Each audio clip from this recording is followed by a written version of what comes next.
Hi,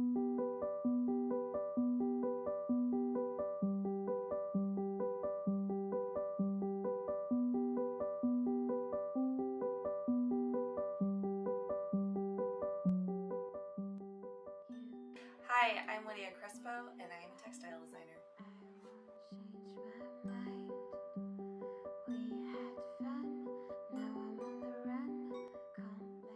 I was working in the fiber department, the fiber material studies department at SAIC, and I don't know how to describe it other than my hands knew what to do.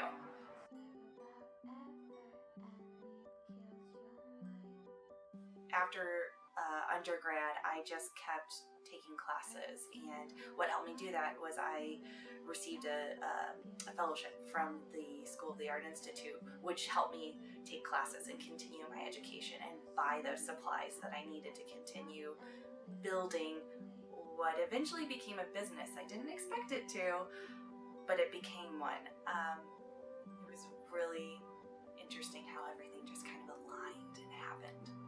My name, Lydia, means the maker of purple dye, and that dye is described as Argaman. So that's where the Argaman part comes from. Defiance comes from Defiance, Missouri, where my grandparents lived. This is a place, their home was incredible.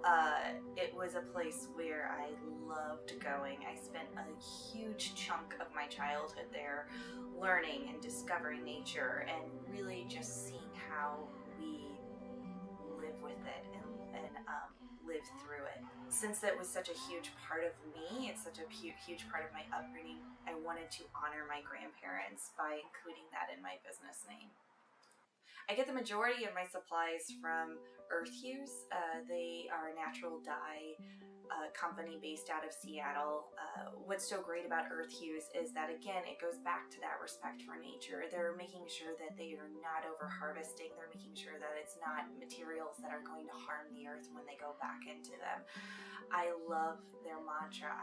What I harvest myself is onion skins. Particularly the red, the purple ones. I get those, I go around to Mariano's every Sunday morning and I collect them from the grocery stores. My first design was just kind of playing around with color, I guess. It wasn't exactly a piece. I was trying to get the color red and it kept getting purple, which is funny because purple's really hard to achieve, and maybe it's a curse of my name, I don't know. But I kept getting purple. Once I was able to achieve red, it took me a while, then I had all of this silk, just yards and yards of silk that I had nothing to do with. So that's actually another reason why I got into this. I thought, wow, I have all this silk, I should do something with it. It's just sitting in my studio. So I tried selling it at a, like it was a school rummage sale, just for the students to make a little extra money, and it worked. I sold out. It's a process that I try not to rush. It's a process that is something that I try not to worry about because it needs to be informed as much as it is designed. And that's the part that I really love because I like to watch, I like to observe, I love going out to the markets where I sell my things at and hearing what my customers' responses are. What is my community saying to me, and what are they looking for? And then how can I bring them something that's so much better than they expected? That is how I design, by just looking, watching, being patient, and letting the inspiration come to me instead of forcing it out. No good designs can come out of force.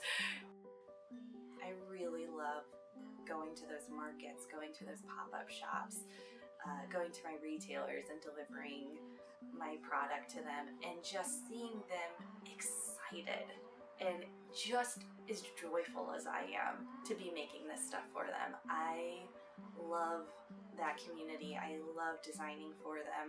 I love speaking with them, and I really love hearing that they enjoy my products just as much as I do. The second thing making me happy is that process of going and collecting the onion skins.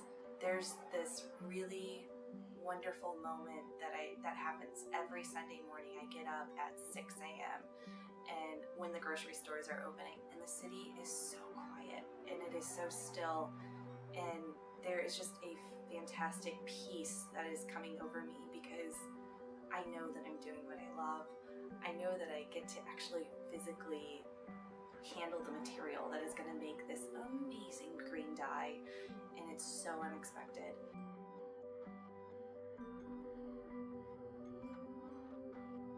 So it depends on the product. It also depends on the color. There's a couple of different things that go into each product and each color, as you can imagine. It takes a lot longer for me to achieve greens, just because I'm working with the actual physical product and not the extract of the dye.